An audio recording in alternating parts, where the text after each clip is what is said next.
आपके पास कुछ संख्याएं हैं, इसका हमको वर्गमूल निकालना है।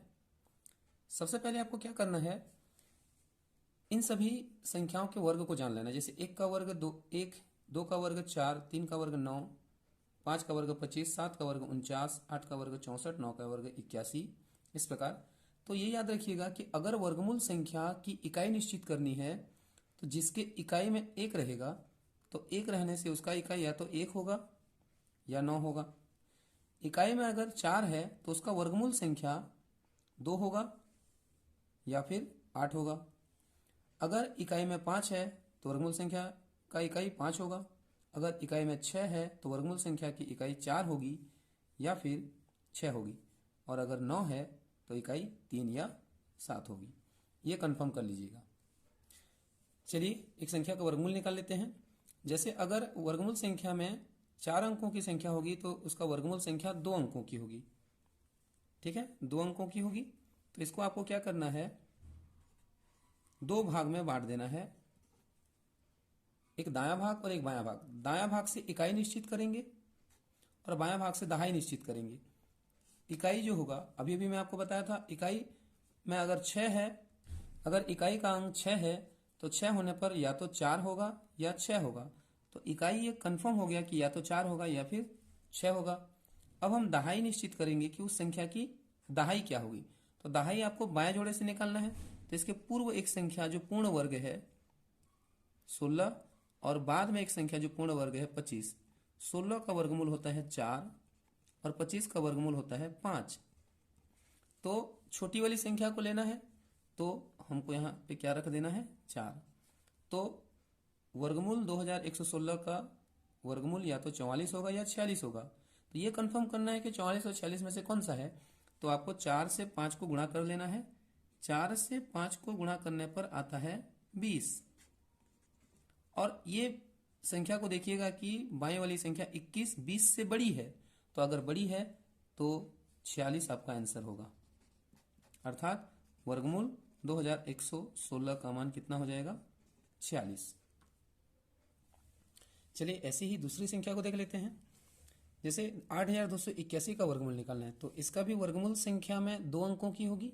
2 अंकों की होगी तो इसको भी आपको क्या कर लेना है, 2 भागों में बांट लेना है। दाएं वाले भाग से इकाई निश्चित करना है, बाएं वाले भाग से दहाई निश्चित करना है। तो दाएं वाले भाग के इकाई में 1 है तो अभी भी आपको मैं बताया था, अगर 1 हो तो उसके इकाई में या तो 1 हो सकता है या फिर 9 हो सकता है। तो इकाई कंफर्म हो गया कि इकाई या तो 1 होगा या फिर 9 होगी। अब हमको दहाई निश्चित करना है।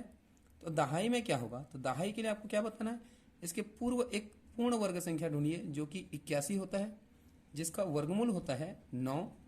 और इसके बाद में एक पूर्ण वर्ग संख्या होती है 100, जिसका वर्गमूल होता है 10।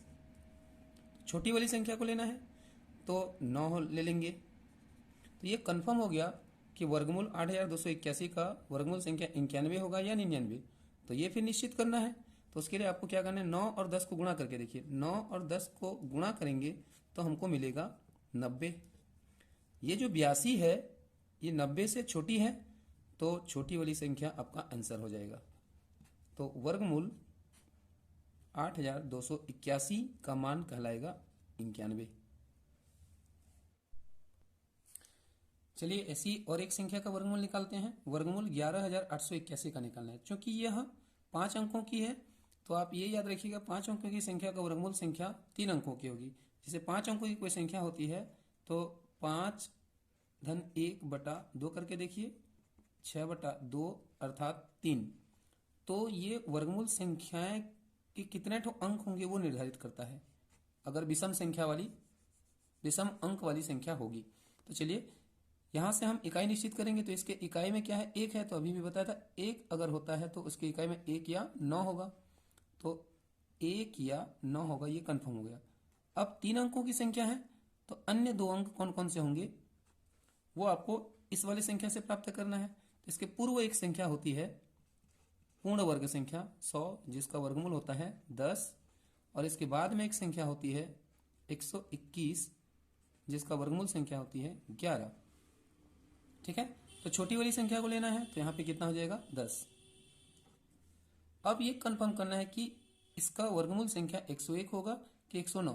तो उसके लिए आपको मैं बताया था 10 और 11 को गुणा करके देखिए, 10 गुणित 11, तो इसका मान हो जाएगा 110। अब ये जो 110 है यह 118 से छोटी है, मतलब 118 बड़ी संख्या है, तो ये बड़ी वाली संख्या हो जाएगी आपका आंसर। अर्थात वर्गमूल 11,881 का मान होगा 109।